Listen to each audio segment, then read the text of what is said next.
No more war on the Korean Peninsula and working together to achieve complete denuclearization of the Korean Peninsula. These are what came out of today's historic summit between South Korean President Moon Jae-in and North Korean leader Kim Jong-un, as they agreed to seek a permanent and solid peace on the peninsula. However, some say that today's agreement between the two Koreas isn't too surprising, and that success of the summit will basically come down to what the two Koreas are able to achieve next, as Kim Jong-un is expected to meet with U.S. President Donald Trump for the very first time sometime in May or June. And to talk to us more about today's summit and what came out of it all, Professor Se-ryun of Kyunghee University and Dr. James Kim, a research fellow at the Asan Institute for Policy Studies, join us in the studio today. Welcome, Professor Song. Welcome, Dr. Kim. Thank you for having me. All right, so the two leaders signed and announced the Panmunjom Declaration for Peace, Prosperity, and Unification of the Korean Peninsula. Now, what can we make of this title, the Panmunjom Declaration? Well, Panmunjom, this was a historic day in many regards. At the historic site, Panmunjom, of course, is a site where the armistice was signed at the end of the Korean War. So there is a historical significance and provided a venue where, for the first time, North Korean leader kind of stepped into this South Korean side. So that's another first. But I think you have to look at it from another angle, which is that the Panmunjom Declaration is at the end of a long series of other declarations. There was a 615 in 2000 and 10-4 in 2007.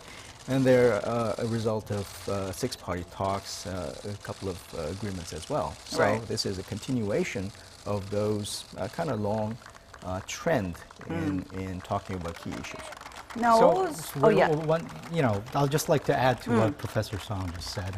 As Professor Song mentions, we have a tendency in South Korea to associate these important agreements or occasions on dates. Okay. And they're often referred to as numbers. Right. And this is a very unique moment where the Moon administration and North Korean regime decided to actually give a significance to the place where this occurred.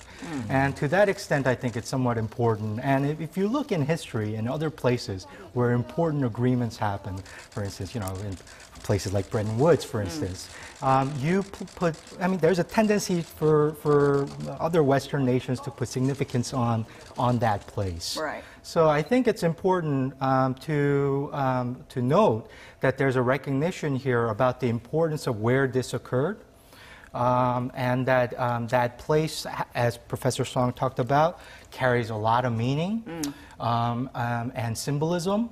And today, clearly the summit was filled with many different types of symbols and meanings. Right.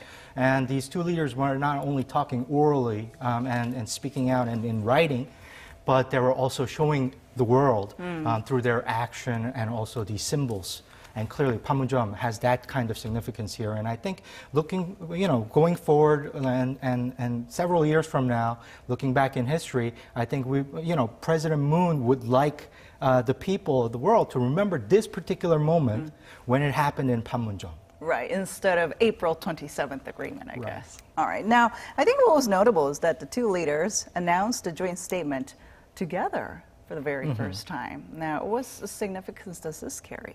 Well, that's another first time as well. And as Dr. Kim mentioned, it was preceded by a lot of firsts, and we saw the optics of, what you call it, bromance or the charm offensive. It seems like those things that we have never seen, those two leaders holding hands together and very intimate. Right. So whether it be symbolism or something substantive about it, there was a significant kind of showing of two leaders. As you mentioned, it's the devil is in the details. What follows from this great beginning or the romance, I think that'll determine the outcome. For me, that was one of many memorable moments today, obviously. And the other one that I could think of was that 30-minute, off in the distance, very intimate moment that the two men had together on the bridge. Yeah. And they clearly wanted to stage that and show the world that they were having a very private discussion, but the world gets to see, but not hear what they're saying. Right. It was, but these moments largely played into Kim Jong-un's favor more so than it did for Moon Jae-in. I think so too. Because people have seen Moon Jae-in before. They have heard him speak in public. So he is a very, he is a known quantity here for a lot of the viewers. Yeah. But not too many people have heard Kim Jong-un actually speak. Right. Nor have they seen him, what his mannerisms are. There was more attention and focus on what Kim Jong-un was saying, what he did. He was clearly the center of everybody's attention today. And given that these are first moments where Kim Jong-un is making himself available to the world, I think this was a charm offensive that worked to Kim Jong-un's favor, where he now becomes the influencer and the agenda setter for today's talks. All right, and I think it really showed unity too, what Kim Jong-un said in the joint statement about a united Korea, where we're tied with blood, that kind of stuff. It kind of shows how they were jointly doing all this together. Right, and that was emphasized all throughout the declaration today. If you take a look at the declaration, the joint statements in '92, 2000, 2007. Compared to 92 and 2000, I think this was longer, but it's a little shorter than the 2007 agreement. Okay.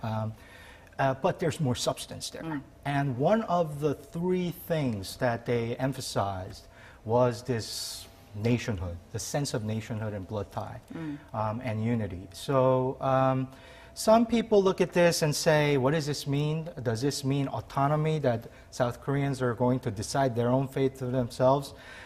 So maybe some outsiders are looking at this and kind of saying, what does this mean? Do the two Koreas want to ignore the rest of the world? Do they want to ignore the other stakeholders in the region? Right. I'd like to take a positive look at it and interpret it in a way that says, we consider ourselves with similar language, with similar history. We have a very difficult past, but we want to get over that. And so I think it was a positive message overall. A positive message, but I agree with you. It was a major scoring moment for the Kim Jong-un, because, North Korea was considered to be a terrorist rogue nation, not even a nation under the Korean constitution. But being equal with President Moon Jae-in, standing side by side, and with enough folksiness, with the charming, I think this was a moment where he kind of elevated the North Korea, whether they deserve it or not. Showing that North Korea is a normal state indeed. Now, all eyes were on how the two Koreas would address North Korea's nuclear issue. And we heard that the two sides agreed to work for complete denuclearization of the Korean Peninsula. Now, let's break this down further. Maybe Professor Song has a legal interpretation of this. Well, let me try on this one. So, the Blue House, for the longest time, has been focused on the issue of complete denuclearization.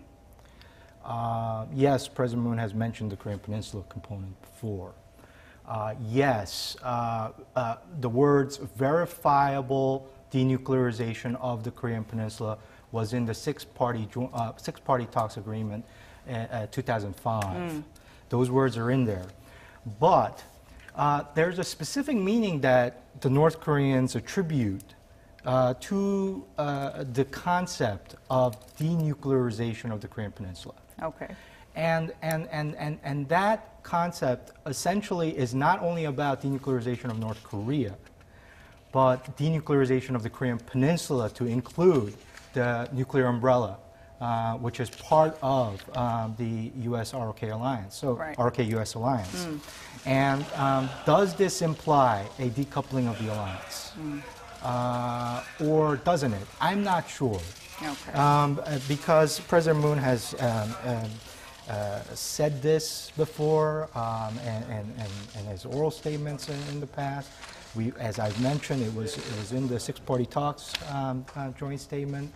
But clearly, I mean, a lot of experts and the North Korea watchers will say that that has a particular meaning, and that maybe North Korea, and it was in the statement that was issued not too long ago, about a week ago, right, in North Korea. So what does this mean exactly? I'm not sure. It's a little bit unclear at the moment for me. Clearly, there was no roadmap on how to achieve this either. So we're nowhere better off today after the issuance of the joint declaration than we were before, which was, you know, we don't know what the intention is here. We don't have clarity. And so on this issue, I don't think we have a resolution or clarity as a result of the summit. Perhaps do you think the ball has been kind of tossed to the United States because we know that there is a summit coming up between Trump and Kim, and perhaps the two Koreas didn't want to go into too much detail on how to carry out this denuclearization, knowing that the U.S. has a very firm stance on denuclearization? That interpretation is pretty possible, because if Kim Jong-un thinks that there is a deal table prepared with Donald Trump, who professed to be or claimed to be the master of the deal making, then he needs some kind of chips. Right. And he doesn't want to show everything that he has. So there is a kind of a calculated murkiness at this point. But this issue of denuclearization, this is not the first time they brought it up. I mean, in the 10-4 agreement, 10-4 declaration, they mentioned this before, and I think the two can readily agree without, you know, contradicting themselves that they all want the complete denuclearization in the Korean Peninsula. But the approaches has been different. North Korea has attached the pull-out of American troops in Korean Peninsula, so that was a kind of deal-breaking moment. And even in the declaration, if you look at Section 3 and 4, so paragraph 4, it talks about complete denuclearization. But if you look at number 2, it says North Korea agreed to carry on disarmament in a phased manner. Right. That word phased in there. Phased is it in there. Again? Right. So again, this is a declaration, not precise in what they mean or what is the application there, but this is a particular method of denuclearization, phased manner. It's something that the United States has specifically said they're not going to go for. Right. So I think please. So it sets up, if that's kind of a sticking point, both two parties would have pretty different positions. Well, you know, two things. Okay. One, on denuclearization, historically, if you look at the denuclearization process after the Cold War and examples like Ukraine, it cannot be done overnight, and it can't be clean denuclearization. For sure. Okay, so it takes time for this to happen, and the United States needs to come around to that. Whether they demand it be done within 5 months or 6 months, or whether they demand it to be done in 5 years or 10 years, there's a method that needs to go into that madness. So that's number one. Number two, on the issue of denuclearization as a concept, whether they wanted to clarify this, I think it works in Kim Jong-un's favor, and also President Moon, if they want the U.S. DPRK talks to actually happen sometime either in May or June. Right. And the reason why that is because President Trump has already agreed to the talks before knowing what he knows now. Right. As a result of this declaration. So, and if we agree to the argument that this declaration has no clarity on the concept of denuclearization, on that particular issue, we're no better off today than we were yesterday. Okay. And President Trump already said he was going to sit down with Kim Jong-un and have that talk. He's already tweeted today that he favors what's happened and he supports what's happened here today in Panmunjom. So nothing suggests to me at the moment that the talks between U.S. and North Korea is going to be derailed at this particular juncture. Okay, but obviously, but Donald Trump is a big unknown. Right. So. And I mean, he with his tweets and all, we don't know what's going to come from him. But at the same time, what are the chances that we might see North Korea making some demands from here on out in return for a specific denuclearization? I think it's not just a chance. I think it's a big premise on this. The reason why the phase method is a sticking point is because the giving up of nuclear weapons comes with some kind of price tag, we assume. And that has not been mentioned in this venue because people think that that big deal is going to happen with either with Trump or with China involved. With Korea, we talked about in generalities about economic cooperation, but there is no price tag. Okay. And the phased method is, we kind of denigrated with the salami method that North Korea tries to use, try to kind of slice this whole process into so many different phases so that each phase they'll say, well, if you do this, give us this, and so on and so forth. That's why Trump wants that, well, complete denuclearization first, and then we'll talk, which I don't think that North Korea will be too happy about. So there is again, the devil is in the details. How do we set this up? Right. And how long is it going to take? Right. Also, and how, in the end, how do we spin it even? And right? to the professor's credit, it's interesting to note that the concept of denuclearization is a subcategory under the broader issue of peace. Right. And Kim Jong-un and President Moon Jae-in, I think, lays out, gives us a glimpse into the method a little bit, how that salami is going to be cut. Right. And on the issue of signing of a peace treaty, they've laid out the possibility of a trilateral or four-way negotiation, talks, including the U.S., or a quadrilateral, including China. Right. And it's obvious why that is, right? You need to have the U.S. and China, who are signatories of the armistice, to declare that it is in fact over, and that you have then all the parties sign a peace treaty of some kind. So I think that first step in that process, I would imagine, would be that that peace be the centerpiece of denuclearization. And it's I don't think it's a coincidence that peace as a new start is the slogan for this particular summit. And it's also all over this declaration. It's in the title, Panmunjom Declaration for Peace, Prosperity, and Unification, right? So I think that this is going to be a long, drawn-out process. It's going to be complex. President Moon will be speaking with President Trump tomorrow morning, I guess, sometime, and he's or going even to tonight meet over with the phone. Trump before the Trump-Kim summit, too. Right, and he's going to be meeting with them.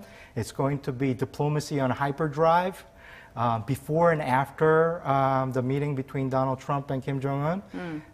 It's going to be very interesting for the coming few months. Not only that we're gathering all the signatories of the armistice agreement, but I thought that Kim Jong-un going over to China and secure China's hands in this was, I thought was very significant because we're talking about as a big premise that there is going to be a deal table between the North Korea and United States for easing of the sanctions and all kinds of other things. Now, if the Trump, well, if we know a little bit about his method, he is always kind of tough at first and then kind of ease up to intimidate the other partners. Well, I didn't mean that. Right.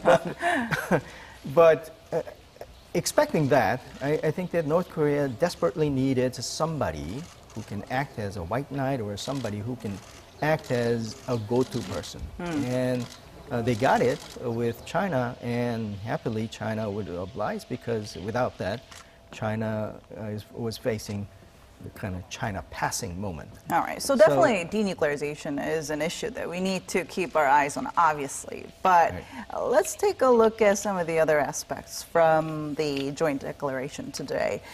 There were quite a lot of agreements made in regards to boosting inter-Korea relations, obviously, and one of them being the establishment of liaison office in Kaesong area. What kind of changes can we expect in this regard with communication between the two Koreas?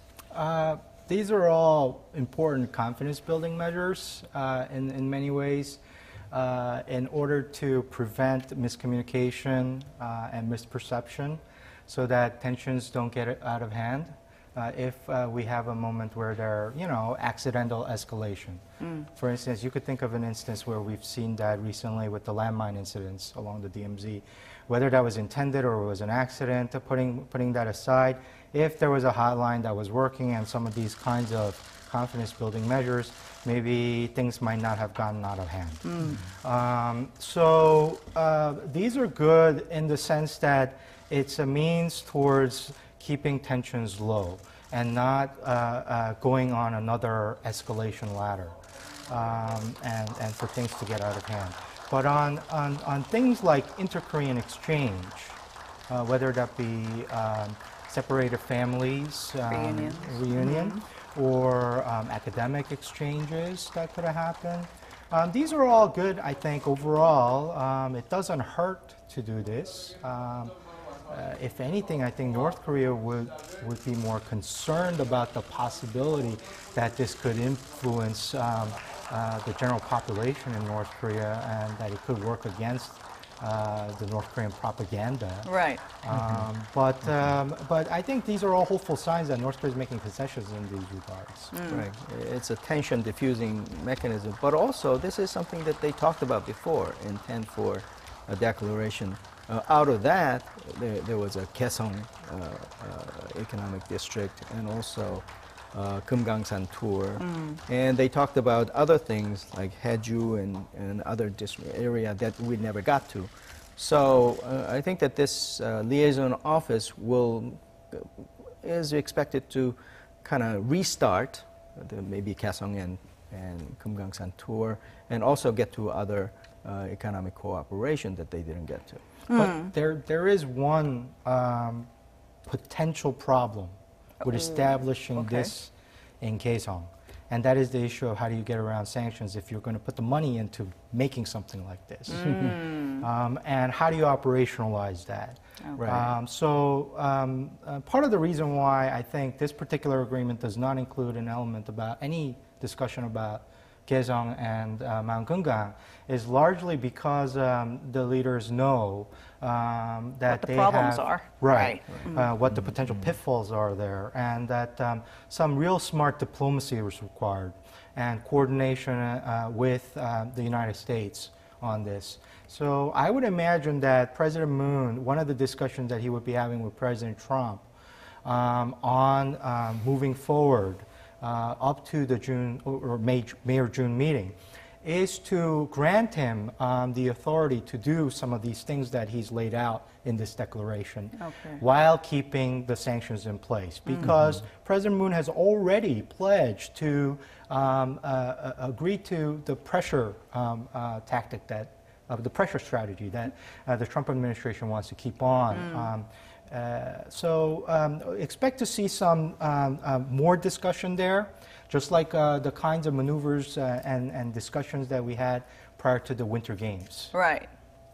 Now, I think another interesting point made here was that two sides agreed to stop all hostile acts. Now, what do they mean by hostile acts? I mean, like you mentioned before, does this include like U.S. Seoul joint military drills? I mean, those were some of the things that North Korea felt it was, it was really threatened by it and always said, don't do it. But then Seoul and Washington always rejected it, right?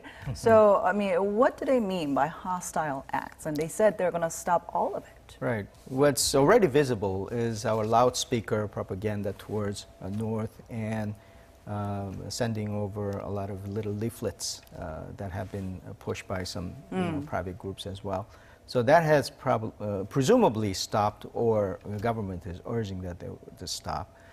Probably skirmishes that might happen militarily that served as a purpose for military taxes on both sides.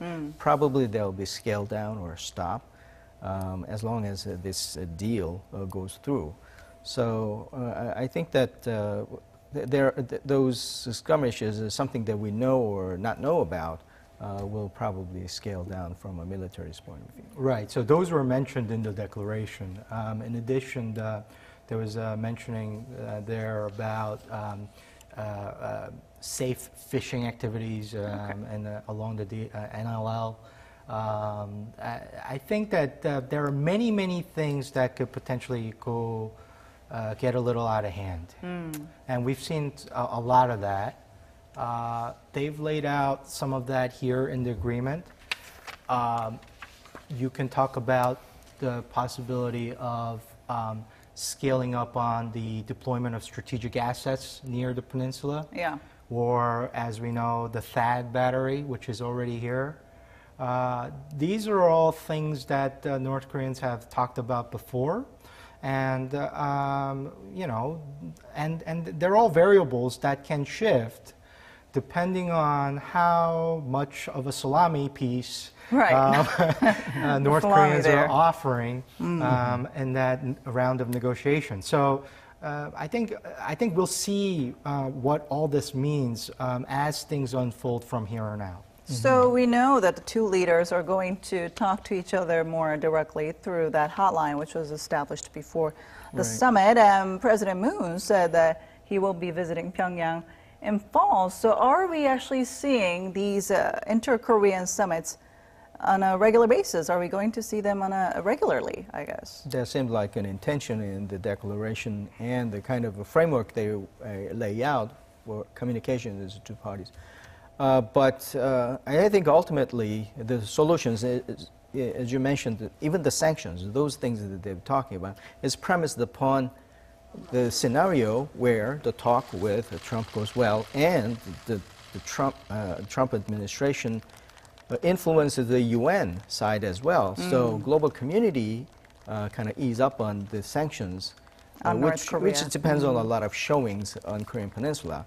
So from that standpoint, I mean, today's very feel-good kind of showing is understandable because there are specific audiences from, especially Kim Jong-un's point of view. Right. So with that in mind, probably a lot of things that could happen in the future depends on what Trump does and depends on what China does. And it has always been the case. Right. China has always been the key.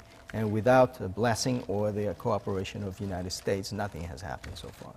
It used to be the case that Kim Jong-un was also a big unknown here, what his intentions were leading up to November of last year. But I think that's a little bit clearer now with all these token gestures that he's shown us today. The first summit and a visit by a North Korean leader to a South Korean soil. Right. The first, joint press announcement. A joint declaration. There are a lot of things that we saw today that seems to suggest to me if there's any clarity from this summit, it's less from the declaration than from the actions of Kim Jong-un, which is that he wants to now engage in charm offensive, and he wants to resolve the current escalatory crisis by diplomacy. Okay. And that intention is very clear. He's shown that today, and now the question is, as Professor Song pointed out, does Trump want to play, and how's he going to do this? Is he going to be, as he likes to say, the master disruptor before a big negotiation? If that's the case, we're bound to see at least one or two tweets between now and sometime in May or June that gets us all woken up in the morning and open up a newspaper. Oh, he did it again. So hopefully we don't have that, and we have a very productive solution and one that is peaceful to this problem. And I hope President Trump is on board with that. But you never know. I mean, he did say that he's willing to walk away from this summit if he has nothing to get out of it, you know? And he Right. said that he has things to show to his Americans, his people, before the midterm elections and all, I think too. big time because of the elections. I mean, if the midterm elections go terribly wrong or go down for the Republicans, he might be theoretically facing impeachment as well. Right. So this is a do or die situation. But let me play a little bit of devil's advocate on the Kim Jong-un issue, because I think it's really fascinating. If this was a drama, this character of Kim Jong-un has become really complicated and interesting. Before, he was a brutal dictator, killing his uncles and doing all kinds of bad things to his people. Now he comes down, he's foxy and he's charming and bringing food to Pyongyang, cold noodles, and talk about peace and the prosperity for all. I mean, it's baffling. It is. Which side is true intentions? Right. And this is a guy who cried, this is a regime that cried wolf too many times, and there is a good reason for skepticism here. So his showing today made him very, very interesting, but at the same time, the risk is higher whether we believe him or not going forward. I think that all eyes, other than just the interest alone, has to be really keen on the situation in Korean Peninsula. I don't doubt his intention for a moment here, and I think he is that guy that killed his uncle with the machine gun and developed the nuclear capability, because we are here today because of all of this, right? Right. And so I don't doubt the intention, but what's the reason? Why is he doing this? What's the rationale? And I think, you know, the strategy here is not to escalate further. The strategy is to use diplomacy. And in order to be diplomatically engaging, you have to put your smiley face on. You have to be approachable. You have to be available. And so this is a different kind of approach to dealing with the threats that he's facing, namely the United States and South Korea. So let's see how that plays out. Do you think sanctions were some of the major pressure that North Korea was feeling that led him to be like this, I guess, all friendly and, you know, It's a confluence of different factors. I think it's difficult for us to say without getting into Kim Jong-un's head exactly what motivated him to do this. But I could name several potential factors here that I think all contributed. One is obviously the maximum pressure and engagement policy. And that includes not only a course of diplomacy in the form of sanctions, but you also have the President of the United States making very, very contentious statements. You have the deployment of assets that you have not seen before, and the frequency with which they're being deployed. The kind of military threat that North Korea is facing. especially from the United States. Right, from the United States. So you have both sanctions, and on the military side, you have not only U.S. posturing against North Korea, but it's Japan and South Korea and China genuinely concerned, right? If you can scare your allies, what does that do to your adversary? Right. And I think that it had some impact there. There's also the factor that, you know, he didn't complete his development cycle. Okay. Why did he stop just before that last step? Right? It's enough to show his domestic audience that he could declare himself a nuclear state. On the other hand, it's at this particular juncture, I think Gary Seymour said this very nicely, that his leverage is at its maximal point where he can get the most out of the negotiations. So this is a perfect timing for him. It comes right after the November test. Then he declares that he's a nuclear state, that he's developed the ICBM capability and the nuclear capability.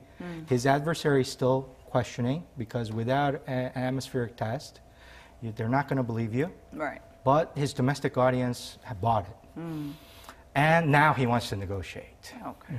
So he sees a strategy here where diplomacy is going to work to his advantage at its maximal stage. And he also sees the rising threat, which can potentially, make this into a very bad situation for him and his regime. Right. I agree. Isn't it interesting that he declares that he's a nuclear state, nuclear power, and then this year, his New Year's message was one part belligerent to U.S., but he sends this love message to South Korea. And that started the whole ball rolling. In 10 days, they had a high-level summit meeting, and in 2 months, there was the Winter Korean Games. leaders, Winter Games, and our ministers going up to North Korea to talk about the summit, and then that made U.S. summit meeting, North U.S. summit meeting possible.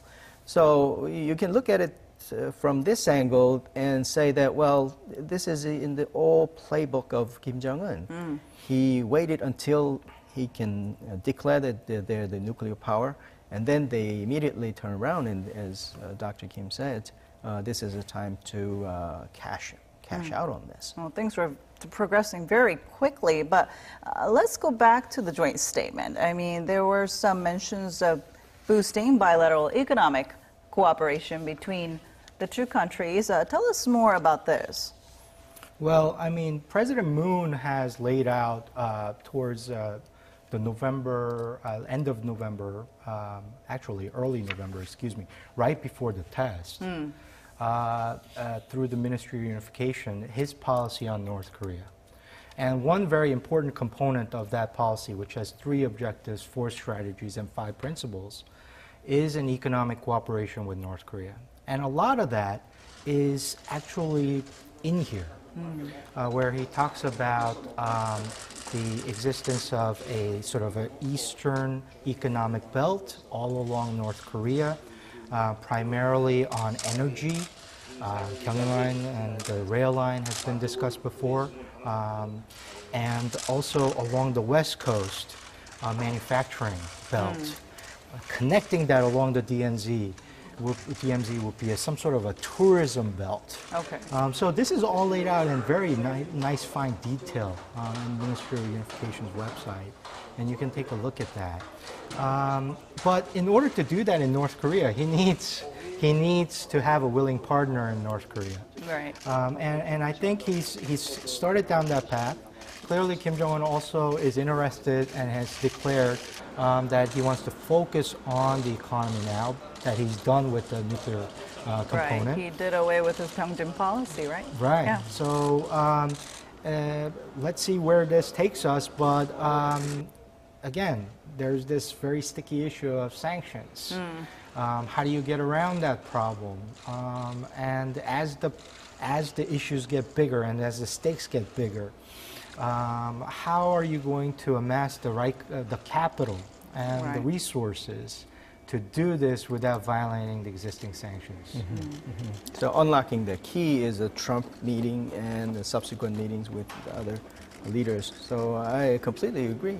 This economic development or the cooperation has been talked about in previous declarations in sufficient details, and there are some projects that we didn't get to in abound.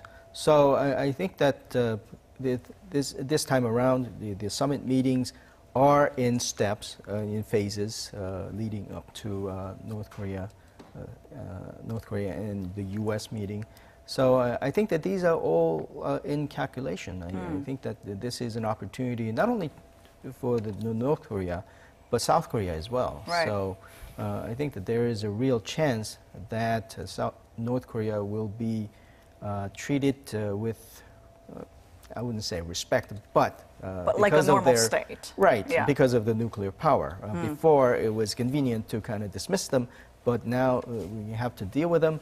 And these economic cooperations or these deals or the projects seem more real than before, because that becomes a real carrot. And we're already seeing reports coming out on how there are high hopes now for a resumption of business at the Kaesong Industrial Complex, as well as the Mount Kumgang tours. So hopefully we'll see some changes on that front once those sanctions are taken care of, I guess, in a big picture. But what was interesting was that there haven't been any mentioning today of North Korea's humanitarian issues. So are there chances that we could see the two Koreas discuss these issues in the future, in the near future? Well, there's an ample possibility of having those issues surfacing, because I noticed that they emphasize that they will adhere to all the previous declarations. And it's a convenient way of kind of bringing all these projects into a current state. And the reason why the 10-4 declaration is important is because in sufficient details there are many projects there, including the denuclearization and the phased method, as they mentioned this time around too. So those are humanitarian aid. I think it'll resurface simply by mentioning that, well, we got to do what we have agreed before, and it's on the table now. I mean, the humanitarian issue kind of did get mentioned around the issue of separated families. Family reunions, and, which are going to be held on August 15th. Right, as in inter-Korean Red Cross meetings. So they did kind of touch on it, but it's not the human rights issue that the global community is concerned with. Right. And that's the human rights violations within North Korea. And clearly that's a deal breaker. If President Moon mentioned that, I would have been very surprised if that was included in here. Okay, so you weren't really expecting that? No, we weren't expecting that at all. North Korea probably would not have agreed to anything in this if that was at all a condition for something like that. So I don't see this issue being handled anytime soon, even though it's a very important issue from an ideological standpoint and value standpoint. Especially for countries like the United States, which is traditionally focused on things like human rights as a very important issue. But President Trump isn't so keen on this. Clearly, there are other priorities here, and on the issue of denuclearization, I think it is really the key issue. And it's unfortunate that that's how it is. Right. You look at other places around the world, you could mention, we could talk about the Rohingya crisis in Myanmar. Why aren't we addressing that? Right. And there are many, many atrocities and human rights violations around the world that we're not addressing, that is overshadowed by other issues, largely because of, in the name of national interest. So on this issue, I think President Moon wanted to put the emphasis on inter-Korean relations, peace, and denuclearization. I think he did a pretty good job. There's definitely a first thing first, the kind of element to it. But especially with Japan, there's the abductees and all those issues. I think that North Korea has to address some other issues as a token gesture even. But down the road, I think that this will become a big issue because if North Korea wants to be folded into the existing world order and system, probably that will be a pretty sticky issue.